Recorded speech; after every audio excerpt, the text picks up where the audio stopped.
Halo, I love Monday. Selamat ketemu lagi di hari Senin gitu. Orang selalu kan bisa I hate Monday. Ini enggak lah, kita I love Monday dan I love every day ya, Bung Rocky. Karena Indonesia menurut saya semakin lucu dan semakin menarik gitu. Ya, I love Monday buat mengawali minggu. Tapi bisa juga Monday itu jadi Black Monday di pasar saham karena biasanya begitu dibuka perdagangan drop semua tuh. Tapi kita optimis bahwa sejarah kita adalah sejarah sejarah bangsa yang berupaya keluar dari segala macam black hole, Black Monday atau black politics atau macam-macam tuh. Karena itu kita mesti selalu pergi pada sejarah bahwa kita pernah bertarung untuk memerdekakan diri. Itu yang mungkin sekarang tidak lagi terbaca oleh millennials karena menganggap energi untuk memerdekakan diri terhalang oleh hasil-hasil survei. Kira-kira begitu. Oke. Kemarin kan kita ngomong soal lembaga survei itu yang ya cukup menarik juga ya, Bung Rocky. Nanti kita lanjutin obrolan itu. Terus juga ada Anda juga berkaitan ngomong dengan kuda. Kemarin kan Anda ngomong pacuan kuda di dekat Anda. Tapi kalau yang paling ramai sekarang disoroti orang itu kuda di Departemen Kemenhan itu yang dinaiki oleh Bung Karno tuh, Bung Rocky. Iya, itu saya dapat lihat sepintas dan memang Indonesia kan saya juga dengar RRI karena saya cukup rutin dengar RRI itu. RRI bikin ulasan tentang Bung Karno, dianggap ini ada Minggu Bung Karno atau Bulan Bung Karno. Sejarah panjang Bung Karno diulas itu. Saya kira bagus betul RRI membuat konten itu. Yang agak aneh adalah pagelaran patung dan di mana-mana kita lihat ada patung Bung Karno tuh. Hal yang sebetulnya orang berpikir ada apa menjelang kontestasi sehingga semua orang berebut mengembalikan Bung Karno seolah-olah ada keperluan mendesak itu. Sebetulnya nggak ada keperluan mendesak untuk bikin patung. Dia menjadi mendesak karena perebutan elektabilitas. Ya, Pak Prabowo pasti bikin patung dalam upaya untuk meyakinkan Ibu Mega bahwa ya kita akan berduet. Kira-kira begitu pesannya sehingga orang ingat. Dan kalau saya lihat, tapi kemudian, silakan Bung Rocky. Memang orang tahu Bung Karno 6 Juni, tapi apa nanti bulan Juli orang masih ingat tuh bulan Bung Karno?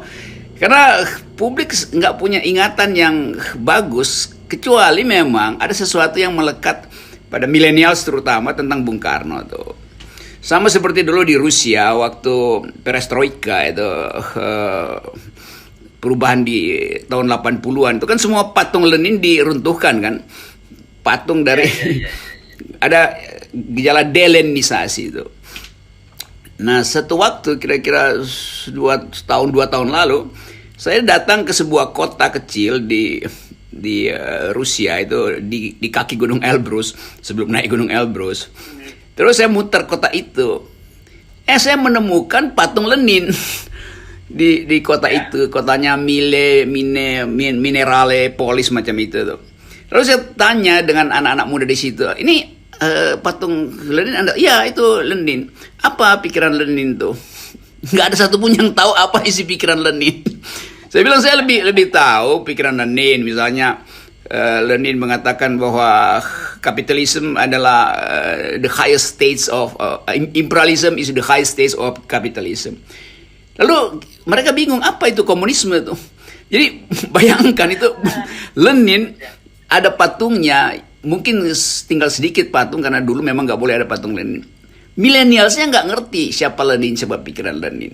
Jadi itu sebetulnya hanya upaya untuk menerangkan bahwa ada keterputusan sejarah. Nah dalam soal Soekarno juga begitu. Jadi kita lihat yang didirikan sebetulnya adalah monumen untuk memanfaatkan momentum. Jadi ini bahayanya tuh bikin patung hanya untuk momentum. Jadi Soekarno dimomentumkan karena kepentingan politik. Nah, itu yang perlu kita bahas secara hermeneutics. Dan menariknya kelihatannya ini adu keren patung nih.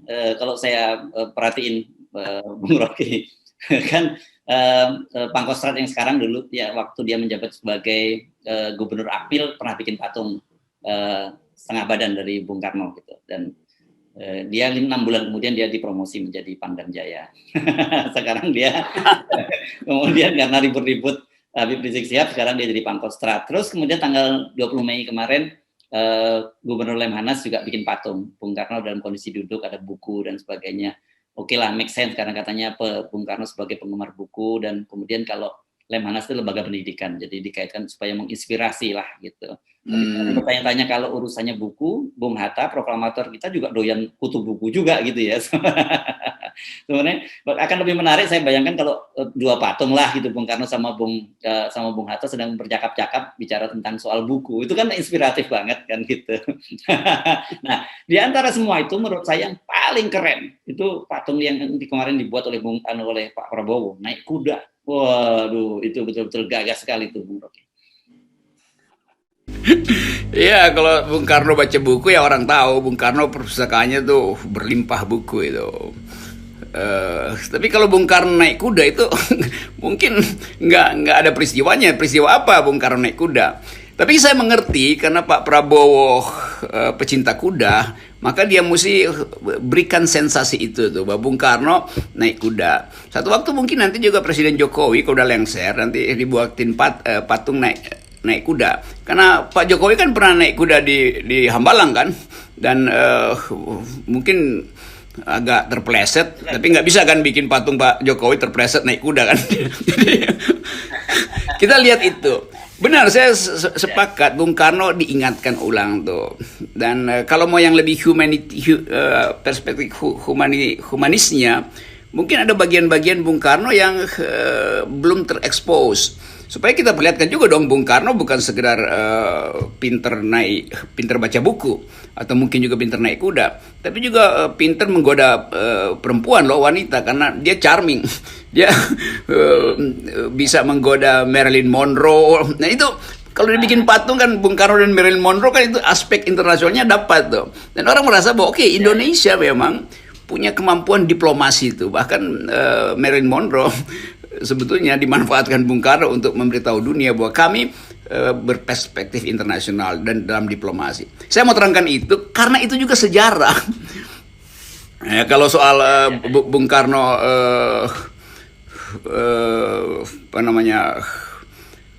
mampu untuk menyihir dunia dengan pidato-pidato itu udah orang tahu tuh. Jadi saya kira momentum bulan Bung Karno ini justru diisi dengan peristiwa-peristiwa yang terlalu politis. Jadi mulai terbaca tuh siapa yang ingin mendekat pada PDIP. Tentu Ibu Mega senang bahwa beliau masih diingat melalui Bung Karno.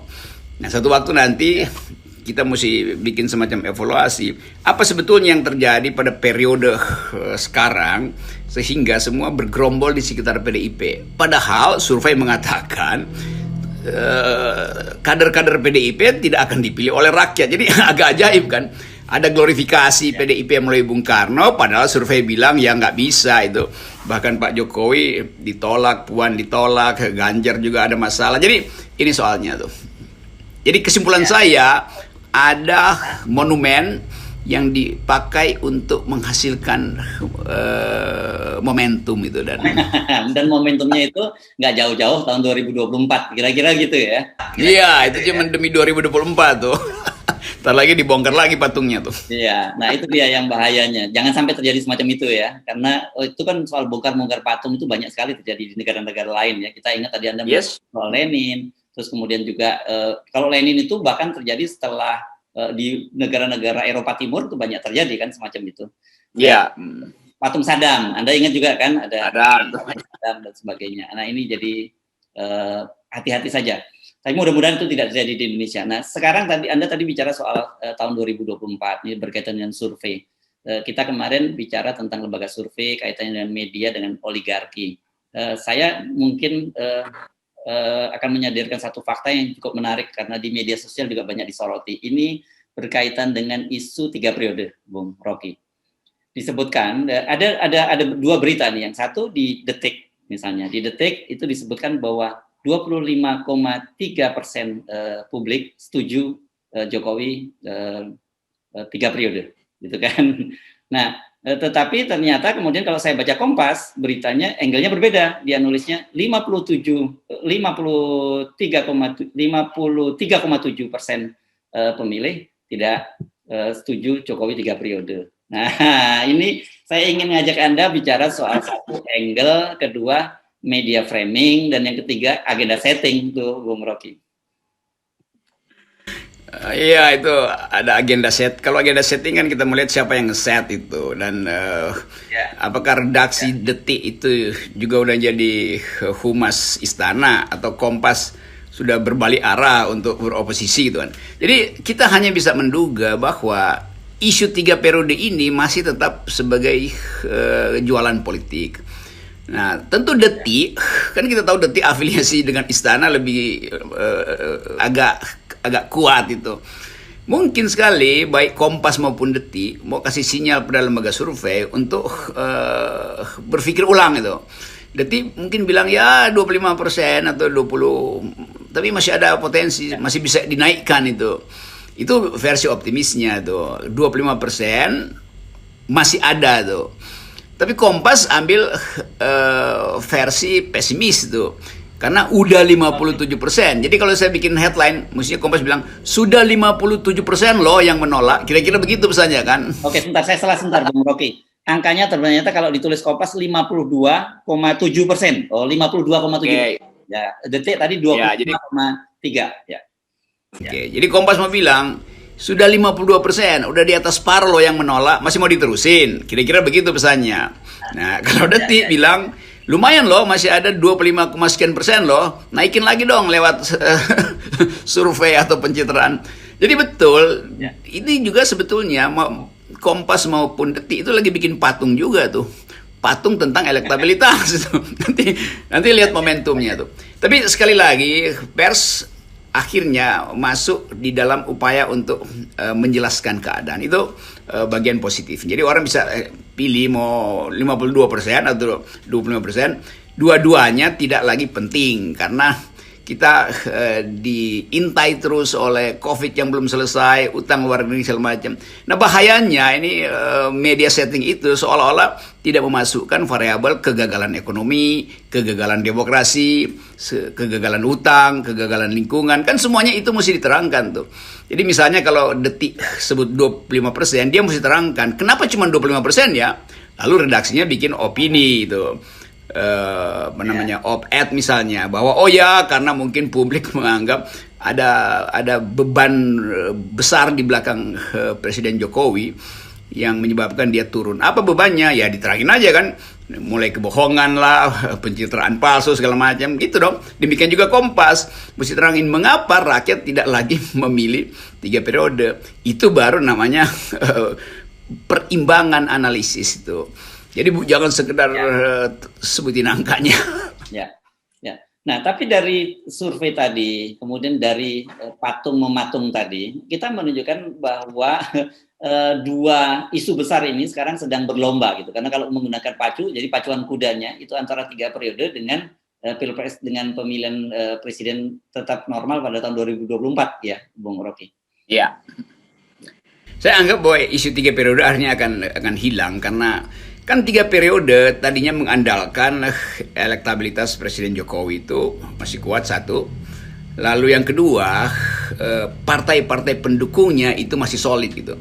Kan 3 periode, masa 3 periode tanpa Airlangga? Airlangga udah punya sinyal untuk jalan sendiri itu. PDIP juga mulai berhitung bahwa dia tidak mampu lagi untuk masuk di dalam pertukaran kekuasaan yang lebih rasional tuh.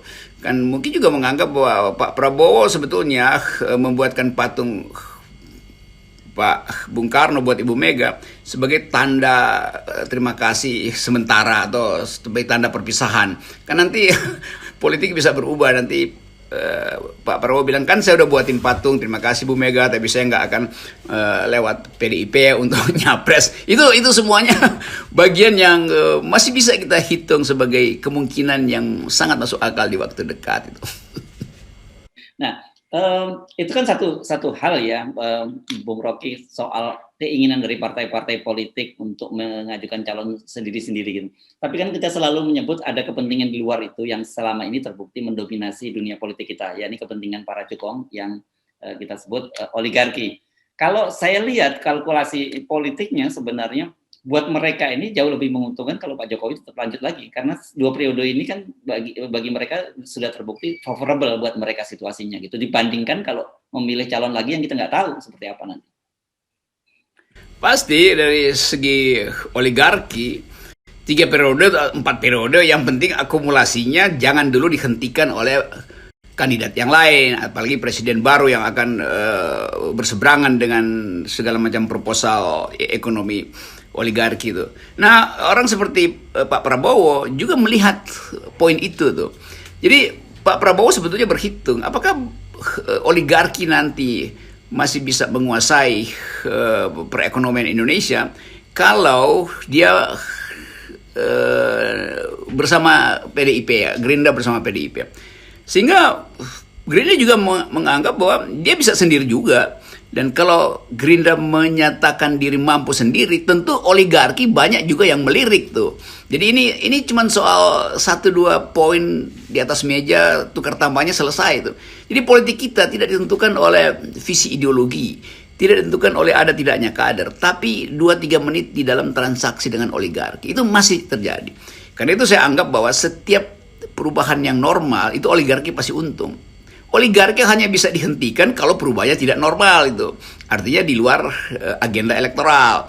Yang sering orang anggap itu kan inkonstitusional, itu kan makar kalau tanpa ikuti prosedur elektoral. Padahal sebetulnya ini cuma soal untuk memilih. Kita mau hentikan oligarki atau memperpanjang dia melalui pemilu, kan hanya itu tuh. Oligarki paling aman melalui pemilu karena dianggap kan ini semua terbuka tuh. Jadi rakyat juga, atau ini buruknya analis politik Indonesia nih yang tokoh-tokoh ngecap-ngecap dari LIPI, dari pusat-pusat studi yang selalu menganggap bahwa elektabilitas itu hanya bisa diukur melalui pemilu. Karena itu perubahan politik harus melalui pemilu. Ya itu normatifnya begitu, normalnya begitu. Tapi kita ingin agar supaya oligarki berhenti. Karena itu jangan kasih kesempatan oligarki ikut pemilu. Kalau begitu dia mesti dihentikan sebelum pemilu kan. Jadi logika itu yang nggak berani dianalisis oleh orang-orang yang justru belajar ilmu politik.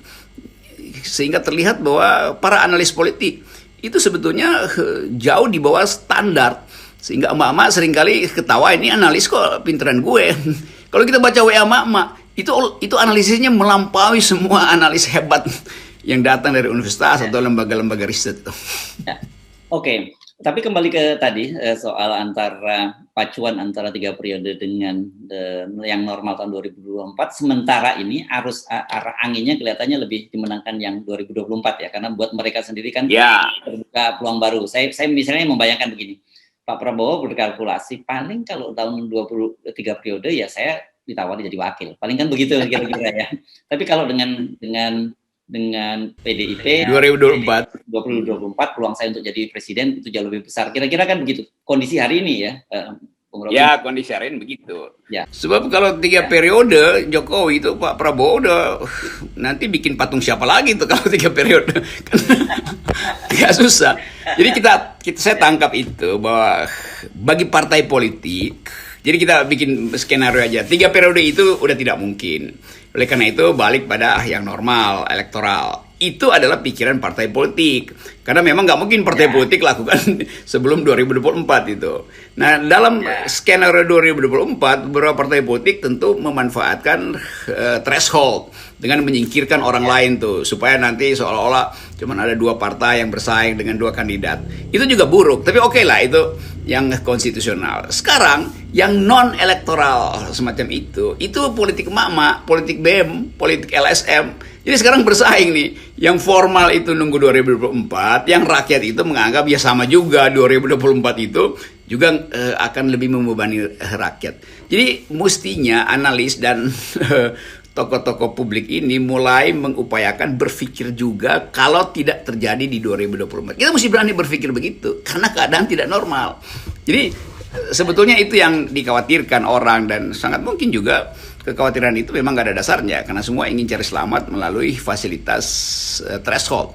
Dan kita udah berkali-kali terangkan bahwa threshold itu justru adalah umpan untuk menghentikan lagi demokrasi itu. Itu intinya. Oke, saya kira pesan yang ingin kita sampaikan pada publik, kalau sekarang membaca publikasi hasil survei atau membaca berita sebuah media konvensional, Anda mesti mulai paham tuh tadi ya, adanya angle, ada framing, ada agenda setting. Pelan-pelan mesti kita viewer kita untuk memahami itu ya, Bung Rocky. Ya, itu viewernya saya kira udah mengerti bahwa kalau koran A bikin judul positif, koran B bikin judul negatif, dua-duanya ada sponsornya tuh. Jadi headline-nya juga ditentukan oleh oligarki. Jadi persaingan oligarki juga terbaca di dalam agenda setting media tuh. Gitu kira-kira. Yes, thank you, Bung Rocky. Saya pro oligarki FNN. Oligarkinya namanya Tunjuk Point. Oke, jangan lupa subscribe Yes. Tunjuk Point untuk orang yang senang bahasa Jawa Timuran. Top. Oke. Sip.